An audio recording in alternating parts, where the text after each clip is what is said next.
அபுதாபியில் வெறும் 50 லட்சத்தில் வீடு. நானோ பிரைம் ப்ராப்பர்ட்டிஸ் அபுதாபி. அதாவது பட்டியல் சமூக மக்களுடைய வாக்குகள் வந்து விஜய்க்கு ஆதரவாக திரும்புறதுக்கான வாய்ப்புகள் அதிகமாக இருக்குது. அதே போல் கிறிஸ்தவ வாக்குகளை வந்து விஜய் கம்யூனிட்டி வைஸாக பிடிச்சிட்டாரு அப்படின்னு சொல்கிறாங்க. அதே போல் இஸ்லாமிய வாக்குகளை யார் பிடிக்கிறாங்களோ அவங்களுக்கு ஆட்சி வந்து கன்ஃபார்ம். விஜய் வந்து அதையும் செக்ரிகேட் பண்ணிட்டாரு இப்படின்ற மாதிரி தொடர்ந்து பேசிட்டு இருக்காங்க. இந்த ஒரு மூத்த பத்திரிகையாளர்னா நான் என் சேனலில் இருந்தால் பேர் சொல்லிடுவேன். இந்த சேனலில் சொல்ல முடியல. தாடியை வச்சு இவ்வளோ பெருசாக போட்டு இப்படி வச்சுருப்பார்ல, அவர் வாங்க போகிறாரு, இஸ்லாமிய ஓட்டு வாங்க போகிறாருன்னு அடிச்சு விட்றாங்க.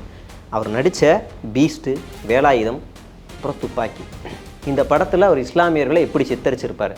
இஸ்லாமியர்கள்னாலே வன்முறைவாதிகள், இஸ்லாமியர்கள் இந்தியாவின் அமைதியை கெடுப்பாங்க. இல்லை, வழக்கமாக எல்லா பெரிய பெரிய நடிகர்களும் அப்படி நடிச்சு தானே இருக்காங்க. விஜய் மட்டும் அதில் காரணம் பண்ணணுமா? சரி, காட்டலாம். விஜயகாந்தும் அதே மாதிரி படங்கள் நடிச்சிருக்காரு. சரி, அவருமே வந்து ஓட்டுக்காக வெளியே நின்னாரு, கேட்டாரு. சரி, விஜய் வந்து பாஜகங்க வந்து பெருசாக விமர்சிக்கிறத பார்க்க முடியல. ஆமாம், ஒரு சாஃப்ட் கார்னர் இருக்காங்கன்றது நமக்கு ரொம்ப ஈஸியாக தெரியும். இவரும் அப்படிதான், நண்பன் ஒருவன் வந்த பிறகு அப்படி இல்லைன்னா ஜாலியாக இருப்பாங்க. ஒரு திருப்பரங்குன்றத்துக்கு உனக்கு வாய்ப்பு இல்லையாப்பா, திருப்பரங்குன்றம் பற்றி பேசவே மாட்டியாப்பா நீ. கிறிஸ்துவ மக்கள் வந்து கம்யூனிட்டி வைஸாகவே அவர் பக்கம் திரும்புது. இதை நம்ம எப்படி கிறிஸ்துவ மக்கள் வாக்குகள்லாம் ஃபுல்லாக திரும்புதுன்னெலாம் சொல்ல முடியாது. ஆனால் கிறிஸ்துவர்களில் சில லாபிஸ் அவருக்கு ஒர்க் பண்ணுது. சமீபத்தில் கூட ஒரு பிஷப் பேசுகிறாரு. அவர் பேசணும்னு சொல்கிறாரு, நான் வந்து விஜய்க்காக 10,000 பாஸ்டர் இறக்கவா, 1000 பிஷப்பை இறக்கவா அப்படின்லாம் பேசுகிறாங்க. இதெல்லாம் இது மதக்கலவர் தூண்டுற மாதிரி இல்லையா? இது வந்து ஒரு சாதாரண விஷயம் தானே. அவர் சமூகத்தை சார்ந்தவர், ஒருத்தர் வந்து அரசியல் போக்கில் நிற்கிறாரு. அப்படிங்கும்போது அதுக்காக வேலை பார்க்குறது நம்ம தவறாக சித்தரிக்க வேண்டிய தேவை இருக்கான்னு. விஜயோட ஓட்டு போடுங்க அப்படின்னு சொல்லுவேன், அது வேற. நான் ஒட்டுமொத்த பிஷப்ஸி இறக்குவேன் அப்படின்னா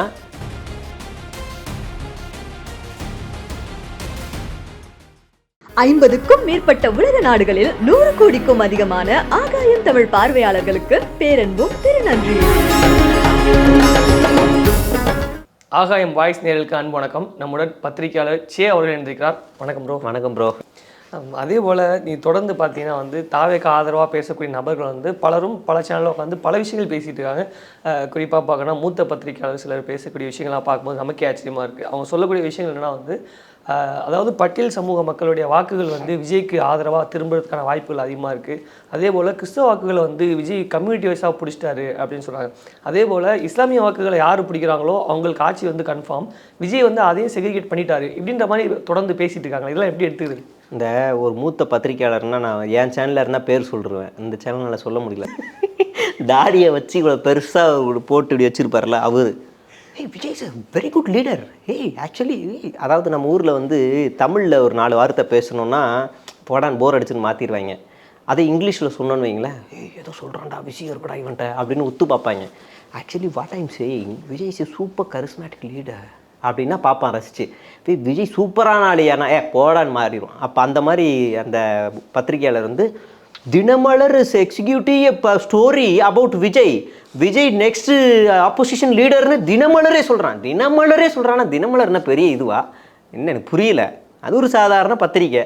தினமலருக்கு தமிழ்நாட்டில் எவ்வளோ எதிர்ப்பு வந்திருக்குன்னு நமக்கு தெரியாதா? மலருக்கு பதிலாக மலம்னு போட்ட பாடம் தானே. அந்த பத்திரிகை அலுவலகத்தை எத்தனை தடவை எத்தனை கட்சிகள் முற்றுகையிட்டுன்னு தெரியாதா? அப்போ அதுவே சொல்லிருச்சுன்னா என்ன, அதுவே நேஷ்னல் மீடியாவா? அது தினமலர் நேஷனல் மீடியாவும் நிறைய பேர் நிறைய விஷயங்கள் சொல்லிட்டாங்க, அசிங்கப்படுத்தியிருக்காங்க நேஷ்னல் மீடியாலாம் விஜய கரூர் விஷயத்தில். அப்போ இது ஒரு பக்கம் இருக்கட்டு. அடுத்து இஸ்லாமியர்களுக்காக விஜய் கடைசியாக எப்போ குரல் கொடுத்தாரு? நம்ம அது பேசியே ஆகணும், சீரியஸாக பேசியே ஆகணும். இஸ்லாமியர் ஓட்டை வாங்க போகிறாருன்னு அடிச்சு விட்றாங்க. அவர் நடித்த பீஸ்ட்டு, வேலாயுதம், அப்புறம் துப்பாக்கி, இந்த படத்தில் அவர் இஸ்லாமியர்களை எப்படி சித்தரிச்சிருப்பார். இஸ்லாமியர்கள்னாலே வன்முறைவாதிகள், இஸ்லாமியர்கள் இந்தியாவின் அமைதியை கெடுப்பாங்க, இஸ்லாமியர்கள் மோசமானவங்க, இஸ்லாமியர்கள் தீவிரவாதிகள், ஆயுதங்களை எடுத்து வரக்கூடியவர்கள் அப்படின்னு காட்டின படங்கள் இதுவா இல்லையா? இல்லை, வழக்கமாக எல்லா பெரிய பெரிய நடிகர்களும் அப்படி நடிச்சு தானே இருக்காங்க. விஜய் மட்டும் அதில் காரணம் பண்ணணுமா? சரி, காட்டலாம். விஜயகாந்தும் அதே மாதிரி படங்கள் நடிச்சிருக்காரு. சரி, அவருமே வந்து ஓட்டுக்காக வெளியே நின்னாரு, கேட்டாரு. சரி, விஜய் அப்போ நம்ம விஜயகாந்த் மேலே இந்த குற்றச்சாட்டுகள் வச்சுருக்கோம். விஜய் இப்படி ஒரு படம் நடிச்சிருக்காரு. நீ ஒரு சமமான தலைவன் அப்படின்னா தன்னுடைய கொள்கைக்காக ஆயுதங்களை எடுக்கிறவன் தீவிரவாதி இல்லையா? தன்னுடைய கொள்கை நிறைவேறன்றதுக்காக ஆயுதங்கள் எடுக்க தீவிரவாதி.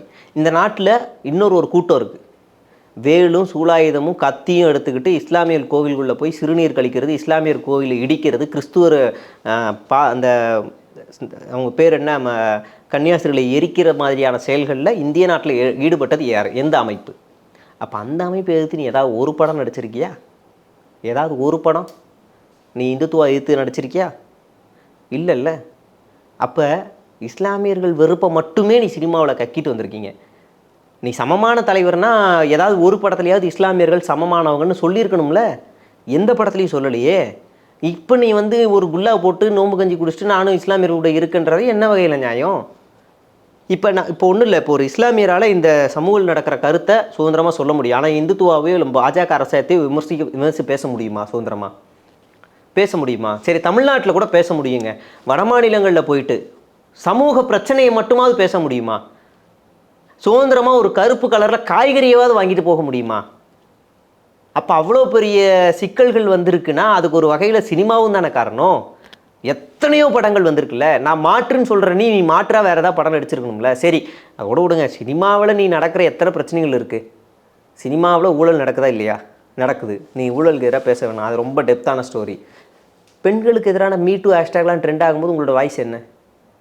எங்கள் அண்ணன் வந்தால் பாதுகாப்பு கொடுப்பாருன்னா நீங்கள் எங்கே சின்ன பொண்ணுங்கள்லாம் பேசுதுங்க. உங்கள் அண்ணன் சினிமாவிலே பல நடிகைகளுக்காக குரல் கொடுக்கவே இல்லையே. பல பேர் அழுதுருக்காங்களே. பல பேர் மீ2 நானுன்னு சொல்லி ஒவ்வொருத்தரோட ஸ்டோரியை ஷேர் பண்ணாங்களே. அப்போ விஜய் எங்கே போனார்? இப்போ எதுவுமே பண்ணலையே. சரி, அதை விடுவோம். ஏதாவது ஒரு படத்தில் சாதி மத எதிர்ப்புக்கு எதிராக, சாதி மதனுடைய வெறுப்புக்கு எதிராக ஏதாவது ஒரு படம் நடிச்சிருக்காரா? இப்போ கேட்டால் லைலாமணி சொல்லுவான், தீண்டாமை எழுத்து தீப்பந்தம் கொடுத்துன்னுவான். அப்போ நம்ம வெறியாயிரும் அந்த மாதிரிலாம் பண்ணால். அப்போ எப்படி பார்க்கணுன்னு ஒன்று இருக்குது. யார் இவர் மாற்றா இல்லையா அப்படின்னா, ஒரே வரல் சொல்கிறேன், ரொம்ப யதார்த்தமாக சொல்கிறேன்னா, விஜய் வந்து ஒரு தலைமுறையினரையே அழிக்கிறாரு. இவர் பண்ணக்கூடிய இந்த வேலைனால இவர் இந்த தலைமுறைக்கு அடுத்து வர ஒரு தலைமுறை வருதுல்ல, அவங்க அரசியல்னாலே ஒரு வெறுப்புன்னு சொல்லிட்டு போயிடுவாங்க. அந்த ஆபத்தான அரசியலை விஜய் பண்ணுறாரு. ஒரு தலைமுறையினரே சோம்பேறி கூட்டமாக்குறாரு. விஜய் வந்து தலைமுறையை வந்து, அதாவது சின்ன பசங்களை கூட அரசியல் படுத்தியிருக்காரு. அவங்க அரசியல் பேச ஆரம்பிக்கிறாங்க, அவங்க அண்ணாவை படிக்க ஆரம்பிக்கிறாங்க. அப்படிங்கும்போது அது ஒரு நல்ல முன்னெடுப்பு தானே, அப்படி தான் சொல்கிறாங்க. அதாவது நீங்கள் சொல்கிறதெல்லாம் வந்து சும்மா வாதத்துக்கு எடுத்துக்கலாம். நாங்கள் வந்து வேலுநாச்சியார் எடுத்திருக்கோம், அப்புறம் அஞ்சலி அம்மாள் எடுத்திருக்கோம். சரி, இதெல்லாம் பற்றி ஒரு 10 நிமிஷம் பேசுங்கன்னு அந்த கட்சியில் இருக்கிற ஸ்போக் பர்சனை தாண்டி வேறு யாராவது ஒருத்தரை பேசணும் அப்படின்னா விஜயே பேச மாட்டார். முதல்ல புசியானதெல்லாம் பேசணுன்னா அஞ்சலி அம்மாளையும் வேலுநாச்சியாரையும் பக்கத்தில் வச்சுட்டு இவங்க 2 பேரில் யார் அஞ்சலி அம்மாள்னு கேட்டால் அவ யாருன்றவர் அஞ்சலி அம்மாவை பார்த்தா. அப்போ அந்த மாதிரியான ஆள் அவர். நீங்கள் அவரை தூக்கிட்டு வந்து அப்போ நாங்கள் அரசியல் படுத்தியிருக்கோன்னா முதல்ல புசியை அரசியல் படுத்துங்க, பொதுச் செயலாளரை. சரிங்களா? அதுக்கப்புறமா நீங்கள் வந்து வெளியில் வந்து மற்றது பேசுவோம். ஒரு பொதுச் செயலாளரில் யார் ஒவ்வொரு சட்ட ஒழுங்கு பிரச்சனைக்கும் பொங்கி குரல் கொடுத்துருக்கணும்.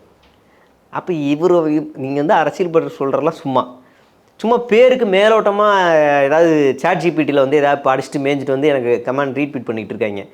அது இல்லை, நீ அண்ணாவை எடுக்கிறேன்னா அண்ணா மாதிரியே வாழணும். அண்ணாவோட ஃபோர்ஸ் ஒன்ட்ட இருக்கணும், அண்ணாவோட பேச்சு திறன் ஒன்ட்ட இருக்கணும், எல்லாமே ஒன்ட்ட இருக்கணும். அண்ணா வந்து இந்திய எதிர்ப்புக்கு எவ்வளோ பெரிய போராட்டம் நடத்துகிறார், நீ நடத்துவியா? அடுத்த நாள் உன்னை ஃபைலை தட்டிடுவாங்க.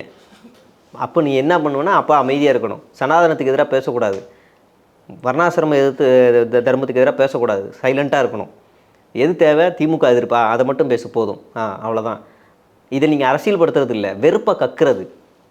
பாஜகன்ற ஒரு கட்சியை அதோட அயோக்கியத்தனத்தை, அதோட மோசமான தன்மையை மறைச்சு இங்கே திமுக மீது ஒரு வெறுப்பை கக்கிறது தான் விஜய் வந்து புரோக்கராக நின்று பண்ணுறாரு.